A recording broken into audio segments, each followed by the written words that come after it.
Hello everyone, welcome to ages homeopathy Telugu. Last time homoeopathic pharmacy part చూసాము, 123 అఫోరిజం. ఇప్పుడు 124 నుంచి check చేద్దాము. 124 నుంచి మనకు డ్రగ్ ప్రూవింగ్లో తీసుకోవాల్సిన ప్రికాషన్స్ అనేవి ఇచ్చారనమాట. 124, 125, 126 ఎలాంటి ప్రికాషన్స్ తీసుకోవాలి అనేది. సో ఒక్కొక్కటి కంటిన్యూగా చూద్దాము. 124 అఫోరిజం.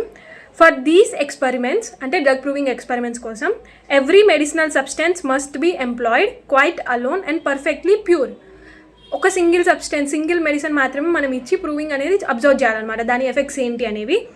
ఇవి పర్ఫెక్ట్ ప్యూర్ మనకు వస్తాయి. 2-3 మనం ఇస్తే మనకు తెలియదు అనమాట ఏ డ్రగ్ యాక్షన్ ఎలా ఉంది అనేది, ఏ డ్రగ్ ఇది కాస్ట్ చేసింది, ఏ డ్రగ్ దీన్ని కాస్ట్ చేసింది అనే సిమ్టమ్ మనం అబ్జర్వ్ చేయలేము. సో సింగిల్ మెడిసిన్ ఇచ్చి సిమ్టమ్ని అబ్జర్వ్ చేయాలి. Without the admixture of any foreign substance. 2-3 mix చేసి ఇవ్వద్దు అనమాట. మనం అంటే సింగిల్ సబ్స్టెన్స్ ఇవ్వాలి, అప్పుడు మనకు ప్యూర్ ఎఫెక్ట్స్ అనేవి తెలుస్తాయి. సో వితౌట్ మిక్సింగ్ మనం ఇవ్వాలి. And without taking anything else of medicinal nature. ఆ పర్సన్ డ్రగ్ ప్రూవింగ్లో మనం సెలెక్ట్ చేసిన పర్సన్ కూడా మనం ఇచ్చిన మెడిసిన్ తీసుకున్నప్పుడు వేరే ఏ మెడిసినల్ పవర్ ఉన్నవి తినొద్దు అనమాట. అంటే డైట్ ఎలా తీసుకోవాలనేది ఇక్కడ డిస్క్రైబ్ చేస్తున్నారు. Medicinal nature the same day మనం ఏ రోజైతే మెడిసిన్ ఇచ్చామో ప్రూవింగ్ కోసం, ఆ రోజు మెడిసిన్ నేచర్ ఉండే ఫుడ్ ఏది తీసుకోవద్దు. And not yet on the subsequent days, వచ్చే రోజులలో కూడా తీసుకోవద్దు. Not during all the time we wish to observe the effects of medicine. ఎంత టైం అయితే మనము మెడిసినల్ సిమ్టమ్స్ యొక్క ఎఫెక్ట్ అబ్జర్వ్ చేయాలనుకుంటామో అన్ని రోజులు ఆ పర్సన్ని మనం రిస్ట్రిక్ట్ చేస్తామన్నమాట. అదర్ మెడిసినల్ రిచ్ డైట్ తీసుకునేకి ఏవి తీసుకోవచ్చు ఏవి తీసుకోవద్దు అనేది నెక్స్ట్ అఫోరిజంలో ఇచ్చారు.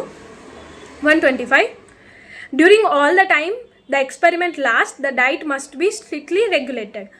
ఎన్ని రోజులైతే మనం అబ్జర్వ్ చేస్తున్నామో అన్ని రోజులు డైట్ అనేది ఖచ్చితంగా రెగ్యులేట్ చేయాలి. ముందు పైన చూసాము. It should be as much possible destitute of spices of a purely nutritious and simple character. Destitute అంటే ఫుడ్లో మనం తీసుకున్నామని ల్యాకింగ్ అనమాట. అంటే మనం తీసుకునే ఫుడ్ ఎవరైతే ప్రూవర్ మనం సెలెక్ట్ చేసామో అతని ఫుడ్ ఎలా ఉండాలి, స్పైసెస్ ఉండొద్దు అనమాట. ఎందుకంటే వాటిలో కూడా మెడిసినల్ పవర్ ఉంటుంది, స్పైసెస్లో రిచెస్ట్ ఉంటుంది కదా, అవి మెడిసిన్ యాక్షన్ని డిస్టర్బ్ చేస్తాయి అనమాట. అప్పుడు మనకు తెలియదు ఏది మెడిసిన్ యాక్షన్, ఏది వాళ్ళు తీసుకున్న దాని వల్ల వచ్చిన యాక్షన్ అని. మనం ప్యూర్ మెడిసిన్ పవర్ ఏంటి, ఎలాంటి సిమ్టమ్స్ ప్రొడ్యూస్ చేస్తుంది అనేది అబ్జర్వ్ చేయాలి. ఎందుకంటే మన హోమియోపతిలో డిసీజ్ క్యూరింగ్ సిమ్టమ్సే డిసీజ్ మనం మెడిసిన్ ఇచ్చినప్పుడు ప్రొడ్యూస్ చేసే సిమ్టమ్స్ అనమాట. Next simple character, green vegetable. అందులో పైన 1 ఇచ్చారు, అది ఫుట్ నోట్ అనమాట. Roots and all, salads and herb soups ఇవన్నీ మనం తీసుకోవద్దు. ఏం తీసుకోవాలి అంటే young green peas, green French beans and in all cases carrots are allowable. ఇవి మాత్రం తీసుకోవచ్చు అనమాట, ఎందుకంటే వీటిలో లీస్ట్ మెడిసినల్ ప్రాపర్టీ ఉంటుంది. సో మిగతావన్నీ అవాయిడ్ చేయాలి. అండ్ ఇవి తీసుకోవచ్చు. ప్లెయిన్ డైట్ కిచిడి లేదా ఇలాంటివి రైస్ నార్మల్వి తీసుకోవచ్చు అనమాట, ఏ మెడిసినల్ దాంతో ఉండదు. సో మన మెడిసినల్ ఎఫెక్ట్ని అది డిస్టర్బ్ చేయదు. సింపుల్ డైట్ తీసుకోవాలి.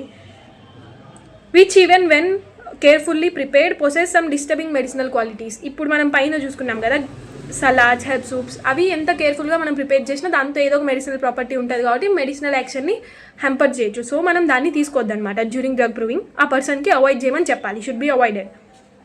The drinks are to those usually partaken of as little stimulating as possible. Alcoholic drinks, stimulate చేసే డ్రింక్స్ని కూడా మనం అవాయిడ్ చేయమని చెప్తాం ప్రూవింగ్ టైంలో. అందులో సెకండ్ ఫుట్ నోట్లో ఇచ్చారు.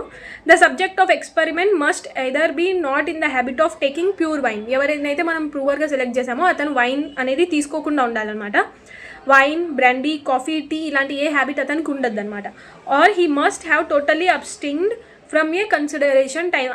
ఒకవేళ వాళ్ళకి అలవాటు ఉంటే మనం డ్రగ్ ప్రూవింగ్ ఏ టైంలో అయితే కండక్ట్ చేస్తామో ఆ కొంచెం టైం ముందు నుంచి వాళ్ళు దానికి స్టాప్ చేసి ఉండాలన్నమాట, అవి తీసుకోకుండా. ఎందుకంటే మనం మెడిసిన్ తీసుకున్నప్పుడు దాని ఎఫెక్ట్ని అబ్జర్వ్ చేయాలి. ఇవి ప్యారలల్గా తీసుకుంటే దీని ఎఫెక్ట్ కూడా బాడీలో వస్తుంది. సో ఇవన్నిటిని అవాయిడ్ చేయమని చెప్తున్నాం. Previously from the use of these injurious beverages some of which are stimulating other medicinal. కొన్ని స్టిమ్యులేట్ చేయొచ్చు, కొన్ని మెడిసినల్గా కూడా యాక్ట్ చేస్తాయి. సో ఇవన్నిటిని తీసుకోవద్దని ప్రూవర్కి మనం చెప్తామన్నమాట ప్రికాషన్స్. నెక్స్ట్ 126 అఫోరిజం, మెంటల్ హెల్త్ అనమాట. ఇప్పుడు నేను ఈ విషయంలో చాలా ఎంఫసైజ్ చేయాలనుకుంటున్నా. మెంటల్ హెల్త్ అనేది చాలా డిస్టర్బ్గా ఉంది. హెల్త్ అంటే నాట్ ఓన్లీ ఫిజికల్, మెంటల్లో కూడా హెల్త్ అనేది మనం డెఫినేషన్లో చెప్తామన్నమాట. మెంటల్లీ కూడా హెల్తీగా ఉండాలి, అప్పుడే మనం హెల్తీ అని కన్సిడర్ చేస్తాము. సో ప్రూవర్ యొక్క మెంటల్ హెల్త్ ఎలా ఉండాలి అనేది ఇక్కడ చెప్తున్నారు. The person who is proving the medicine must during the whole time of experiment avoid all over exertion of mind and body. ఎవరైతే ప్రూవర్గా మనం సెలెక్ట్ చేసామో అతను ఆ టైంలో మనం ఎప్పుడైతే డ్రగ్ ఇచ్చామో ఎఫెక్ట్ అబ్జర్వ్ చేయాలనుకుంటున్నామో ఆ టైంలో కంప్లీట్లీ మైండ్ని రిలాక్స్గా పెట్టుకోవాలన్నమాట. Over exertion of mind and body ఉండకూడదు. All sorts of dissipation and disturbing passions, mental work ఎక్కువ ఉండే ప్యాషన్స్లో వాళ్ళు ఉన్నారు అంటే అవన్నిటిని మనం స్టాప్ చేయమని చెప్పాలన్నమాట.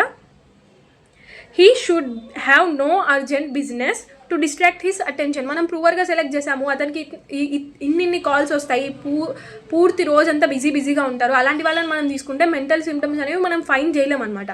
సో అలాంటి వాళ్ళని మనం తీసుకోవద్దు, లేదా అలాంటి వాళ్ళని తీసుకుంటే వాళ్ళని రిలాక్స్ ఉండమని చెప్పాలి. ఇలాంటి డిస్టర్బింగ్ బిజినెస్ ఉంటుంది కదా, వాళ్ళని కొంచెం కామ్ అయ్యి ముందు వాళ్ళ మీద ఎఫెక్ట్ ఏమొస్తుంది అనేది అబ్జర్వ్ చేసుకునే టైప్లో వాళ్ళని చేంజ్ చేయాలన్నమాట.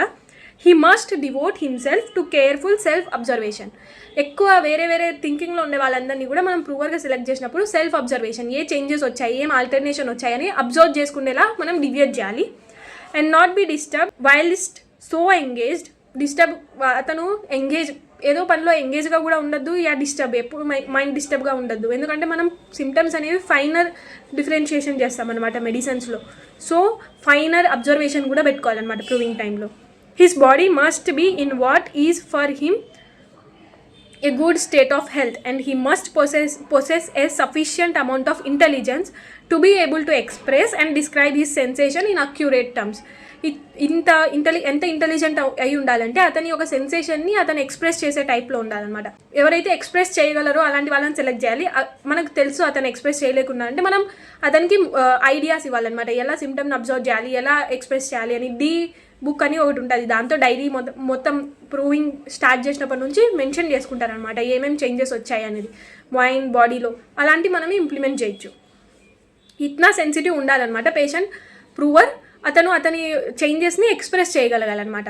ఇవన్నీ మనం నెక్స్ట్ వచ్చే అఫోరిజంలో కూడా చూడొచ్చు. ఇల్లిటరేట్ ప్రూవర్ అయితే చెప్పలేరు కదా, అలాంటి వాళ్ళని ఎలా మనం తీసుకోవాలి అనేవి నెక్స్ట్ వచ్చే ఫర్దర్ అఫోరిజంలో ఉన్నాయి. సో నెక్స్ట్ 47లో డ్రగ్ ప్రూవింగ్ ఒక డెఫినేషన్ యొక్క ఎక్స్ప్లెనేషనే ఉందన్నమాట. Medicines must be tested on both males and females in order also to reveal the alterations of health they produce in sexual sphere. మనం డెఫినేషన్లో చదువుతాం కదా, మెడిసిన్లో ప్రూవర్స్ని మనం సెలెక్ట్ చేయాలంటే ప్రతి ఒక్క ఏజ్ కేటగిరీ, ప్రతి ఒక్క జెండర్ని మనం తీసుకుంటాము. ఎందుకంటే ఒక చిన్న ఎగ్జాంపుల్ ఇచ్చి మీకు ఎక్స్ప్లెయిన్ చేస్తా. యాక్టియా రెస్మోసా మెడిసిన్ ఉందన్నమాట. దాన్ని ప్రూవింగ్ మెయిల్లో ఫీమేల్లో ఇద్దరిలో ఇచ్చారు, కానీ మెయిల్లో ఎటువంటి సిమ్టమ్స్ రాలేదు. ఫీమేల్లో వామిటింగ్ అనేది సిమ్టమ్ వచ్చిందనమాట, నాషియా వామిటింగ్. సో మనకు అర్థమవుతుంది అనమాట ఫీమేల్లో nausea vomiting during pregnancy common అనమాట. సో డ్యూరింగ్ ప్రెగ్నెన్సీ ఈ టైంలో మన మెడిసిన్ ఇలా యాక్ట్ చేస్తుంది అనేది తెలుస్తుంది. ఇది ఎప్పుడు తెలుస్తుంది? 2 జెండర్స్లో ప్రూవ్ అయినప్పుడు మాత్రమే. ఇందులో నాషియా వామిటింగ్ అనేది రిలేటెడ్ టు ఫీమేల్ ప్రెగ్నెన్సీ టైంలో ఉందన్నమాట. లేదంటే మెడిసిన్లో పవర్ ఉంటే అది మెయిల్లో కూడా ప్రూవింగ్ రావాలి. సో ఫీమేల్లో ఆ టైంలో యూజ్ అవుతుంది అనేది అలా మనం ప్రూవింగ్తో లింక్ చేసుకోవచ్చు. సో 2 జెండర్స్లో ప్రూవింగ్ అనేది ఖచ్చితంగా చేయాలి. టూరిజం కావాలంటే లైక్ చేయండి, షేర్ చేయండి, సబ్స్క్రైబ్ చేసుకోండి. ఎగ్జామ్స్ టైం స్టార్ట్ అయింది, సో కాన్సన్ట్రేషన్గా చదవాలి. అందరికీ ఆల్ ది బెస్ట్.